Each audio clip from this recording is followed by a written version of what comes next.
Hi guys. Oh my gosh, I know I look like crap. I just got done doing 5 miles on the elliptical and I don't know, I am like in a mood. Just thought I would come on and just have a little talk with you guys. And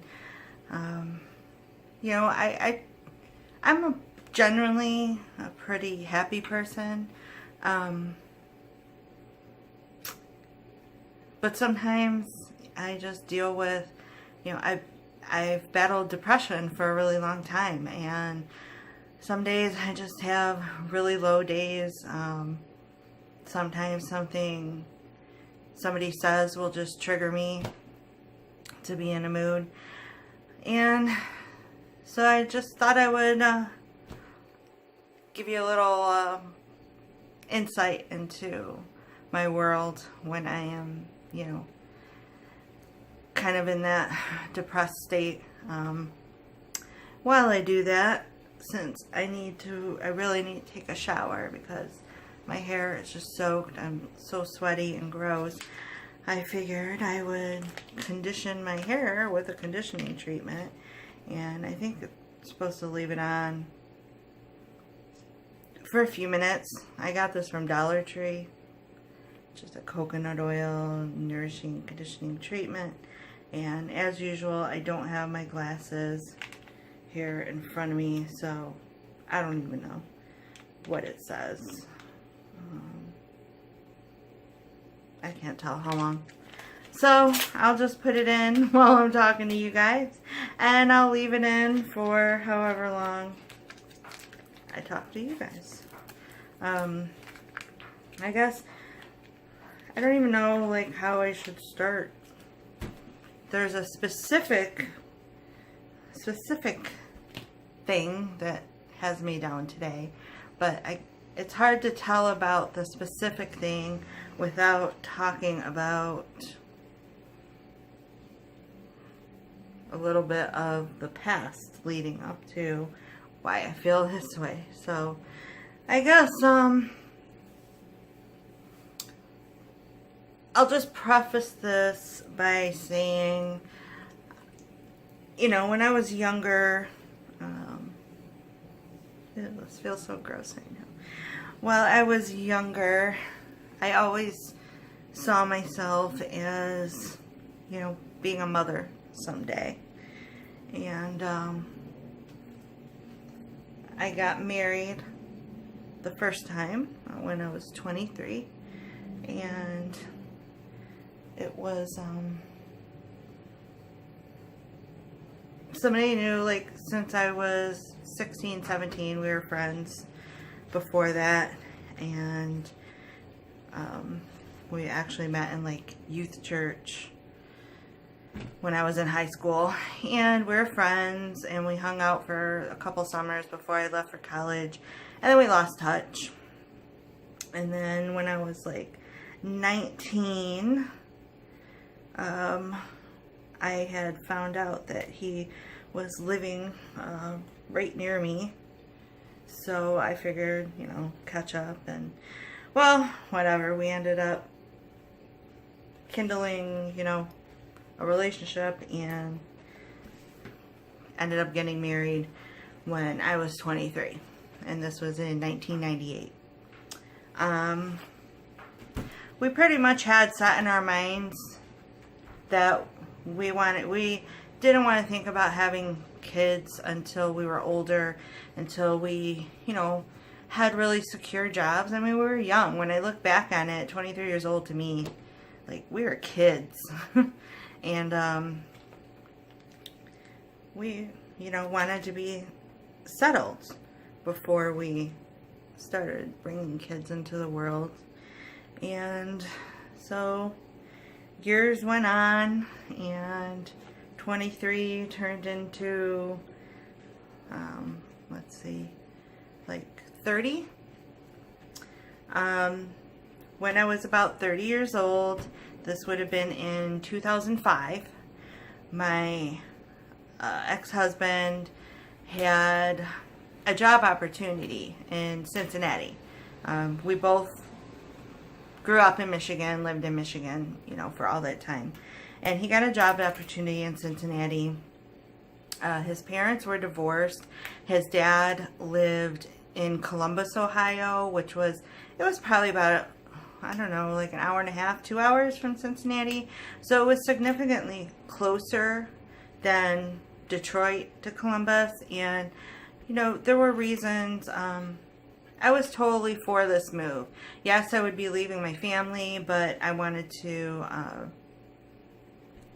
let him have an opportunity to be closer to his dad, since they really didn't get that chance living so far apart, and just not the best relationship between the stepmother, and just, I don't know, that's a whole different story. Anyways, we moved to Cincinnati, and it was hard leaving my family, especially my mom and dad. I had never been very far from my mom and dad. We were very close. My mom and dad were just, you know, very special people. They were significantly older than most people's parents. My mom had me when she was 39. So at 30 years old, when I was moving, my mom was 68. My dad was 73, going on 74. So, you know, significantly older. So I always had in the back of my mind just worry that, you know, here I am moving to another state, and if something happens, you know, just worrying about that. And, you know, things were going good in Cincinnati. His job was going good. I had not got a job yet. We moved to Cincinnati in October of 2006, and October of 2005, and in May of 2006, my mom had a hysterectomy, and in July of 2006, July 15th, 2006, my mom ended up passing away from complications from the surgery. You know, I say negligence from the hospital. She never came out of the hospital after her hysterectomy. And it just really rocked my world.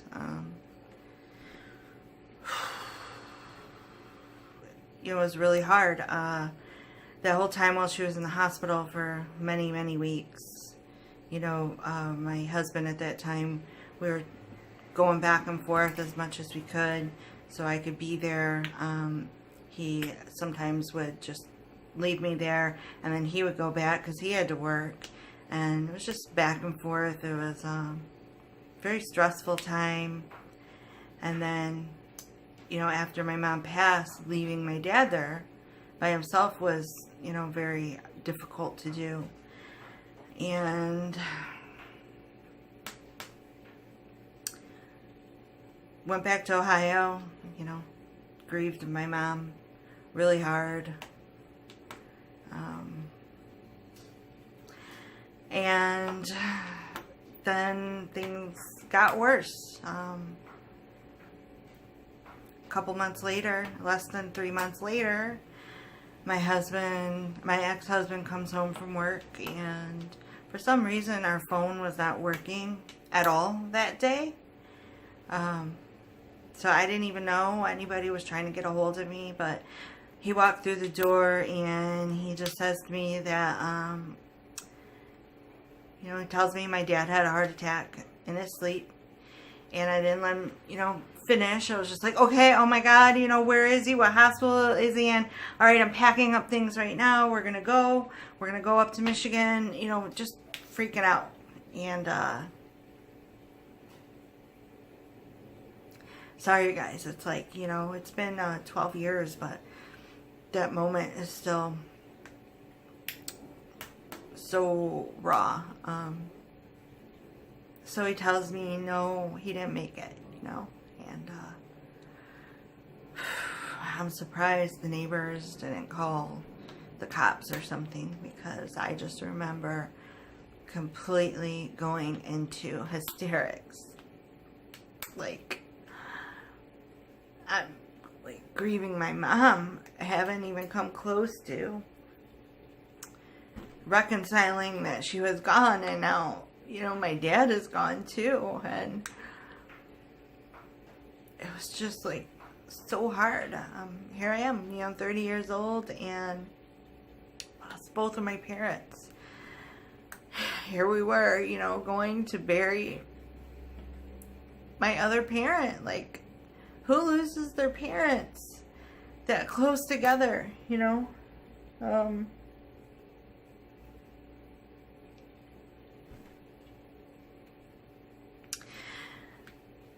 So, after everything, going back to Ohio and living life there, I went into really bad depression. The grief was so overwhelming, and just really hit me really hard. And I pretty much had set in my mind, I was just like angry at life, and just like, you know what, I'm not having any kids. If my kids can't grow up to know Nana and Papa, then I don't even want kids. And that was just kind of my mentality. And also during this time, I just, like I said, I grieved. I was so depressed. It was so dark. I just pushed everything away. And it wasn't, anything that anybody did. It was just me, like, going into this ball and putting up a wall just around me every way, because I could not handle. It was like I was afraid to just be close to anybody because, the loss. And ultimately, I just detached from my ex-husband, and ultimately our marriage disintegrated because of that. I wasn't there emotionally at all. I was not present anymore at that point. And I don't blame him. He just didn't know what to do with me. He didn't know how to, he equated it as I just didn't want anything to do with him anymore. But anybody who's been through depression and, goes through that isolation period, you know that it wasn't anything he did or didn't do. It's just, I didn't want anybody. And so, anyways,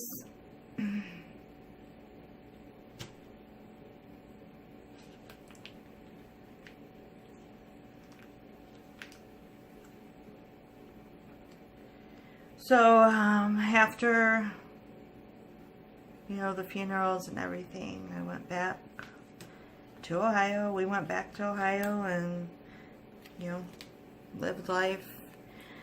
And I just went into a really dark place. I was really, really depressed.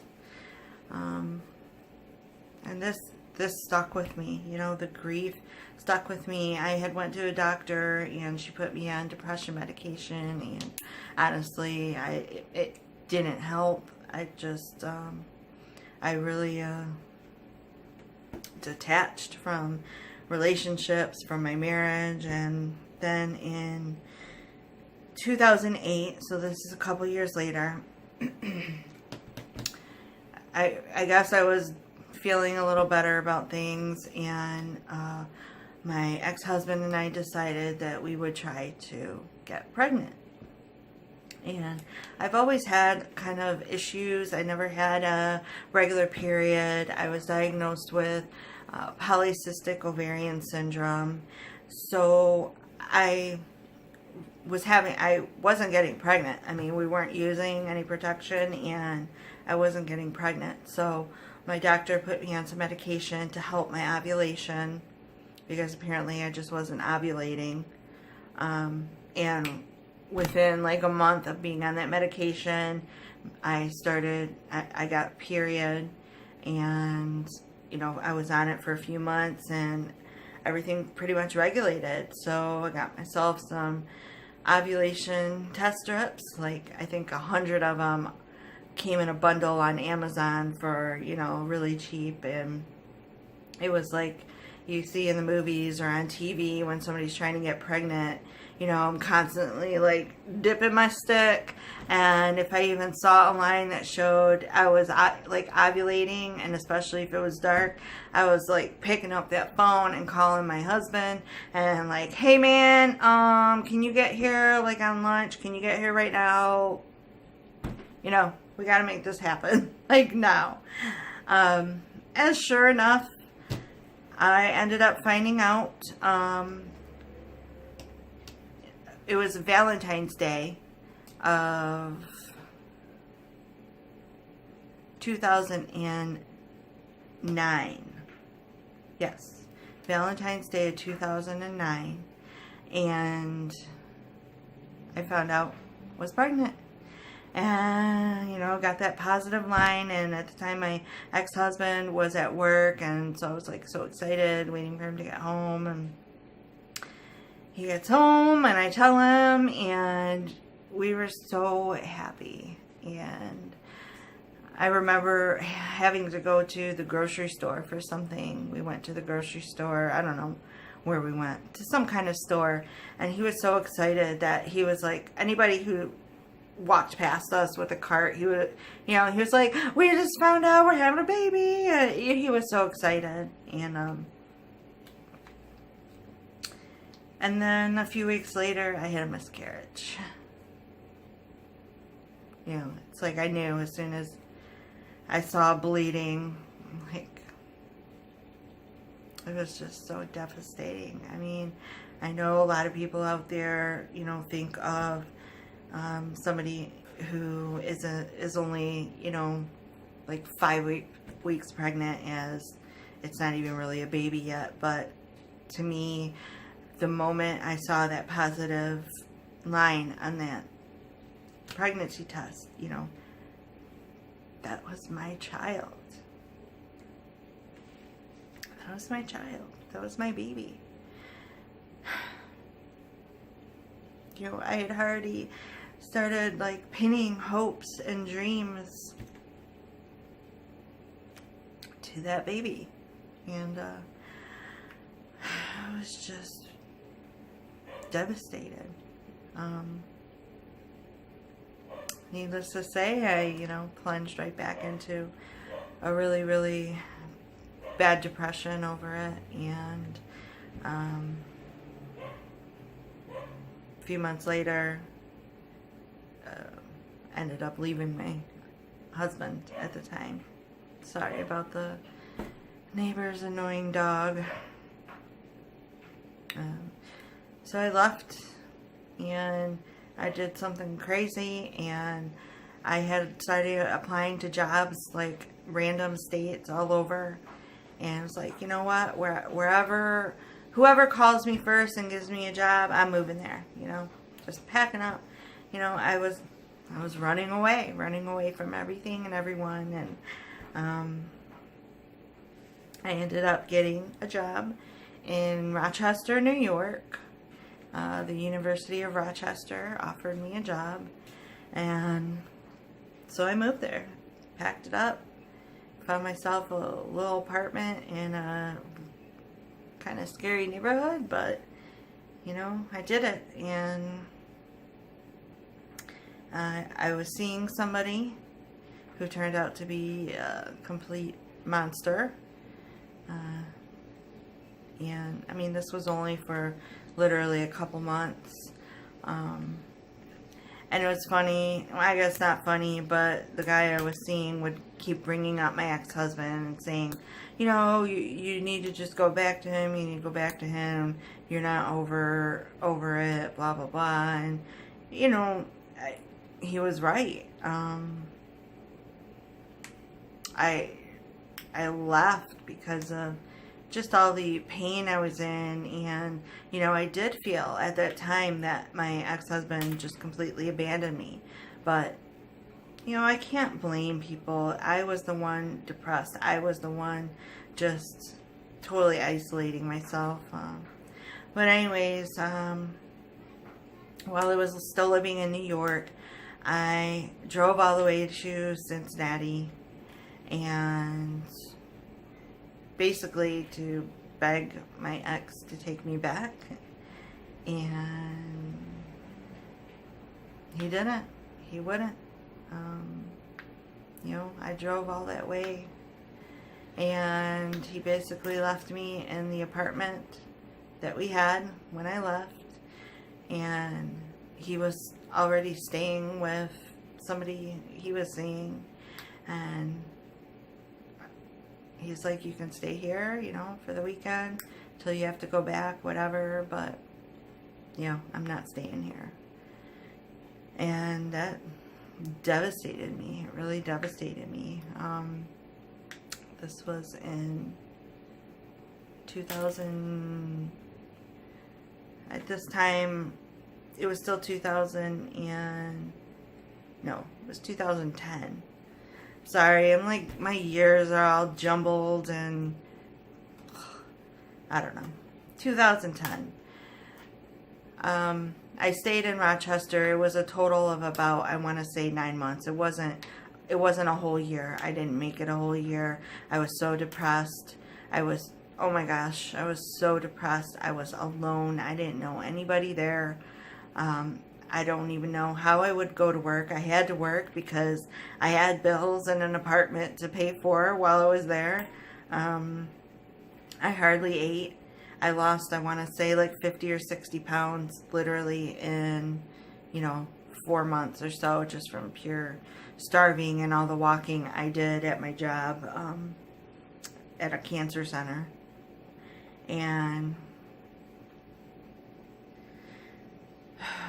I really wanted to just die.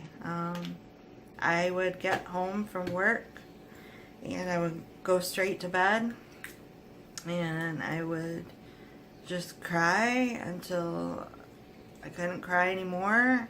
And then I would cry some more again. And I just begged God to just let me die. I wanted to die. And then I started thinking of ways, you know, to kill myself. All the pain was so much. It was so much that I just couldn't deal with it anymore. My sister ended up coming. I put in notice at my job.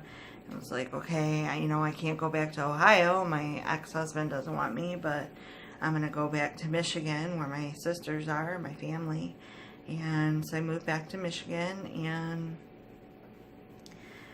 so fast forward, I moved back to Michigan in 2010, and it is now 2018, and in the first few years that I moved back, I dated some people, but nothing was ever really that serious. Then I met Matt, and,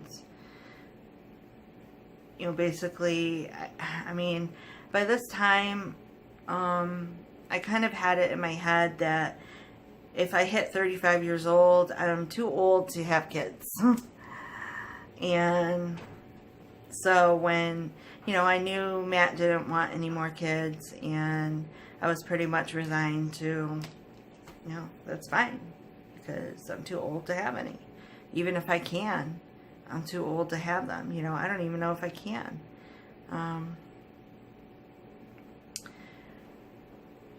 So it's just,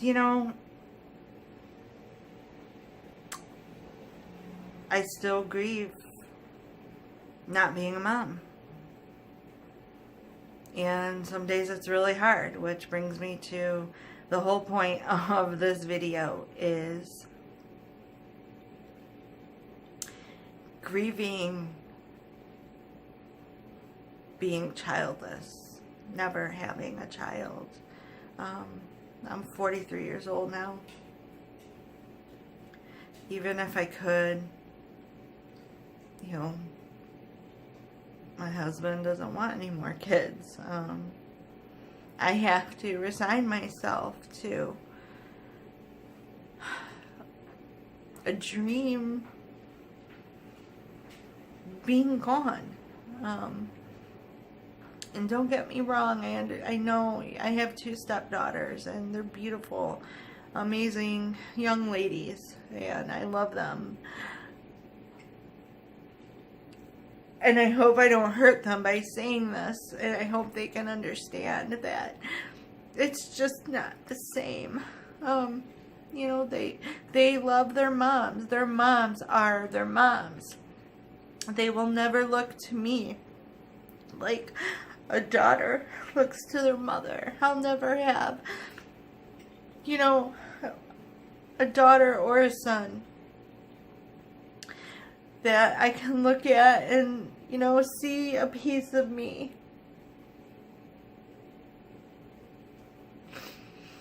And it's so hard. I don't think people realize, and I don't blame them. I'm sorry, I'm like ugly crying, but this hurts. This really hurts me. I don't even think people really know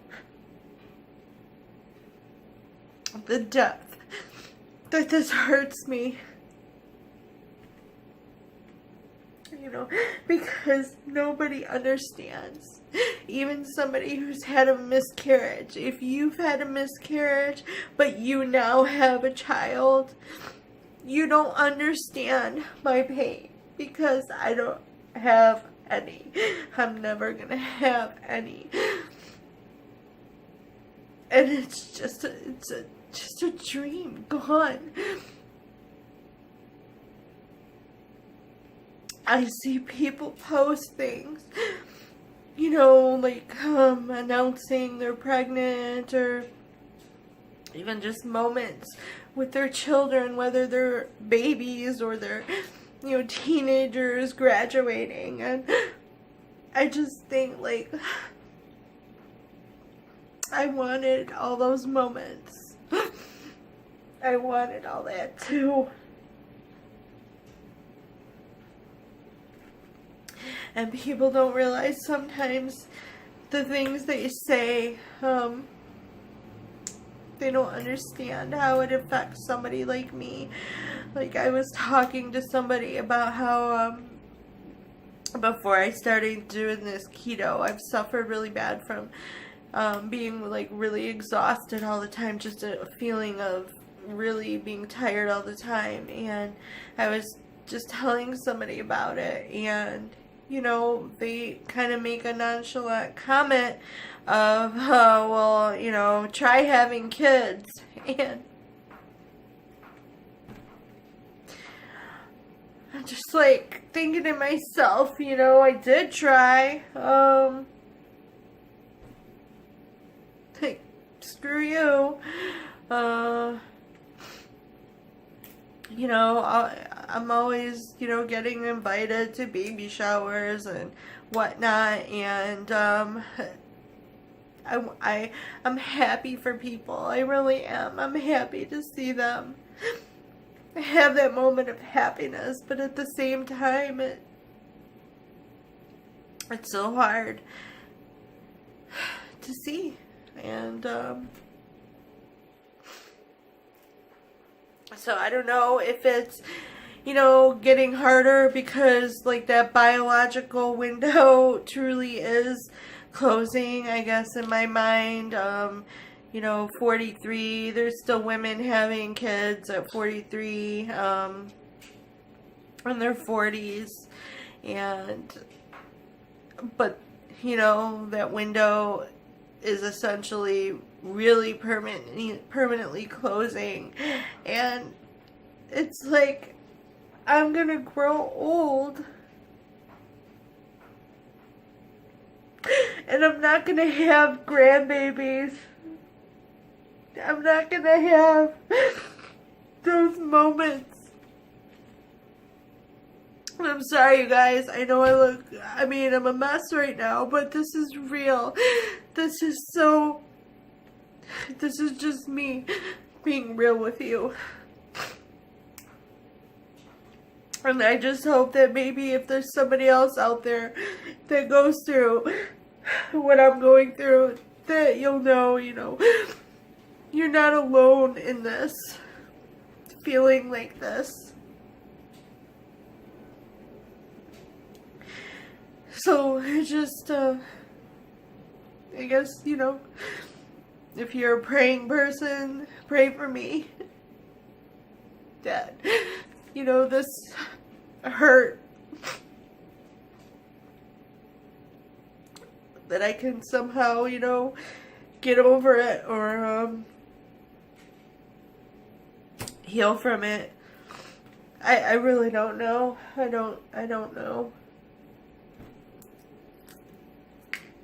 But I guess I just needed to really get that out today. And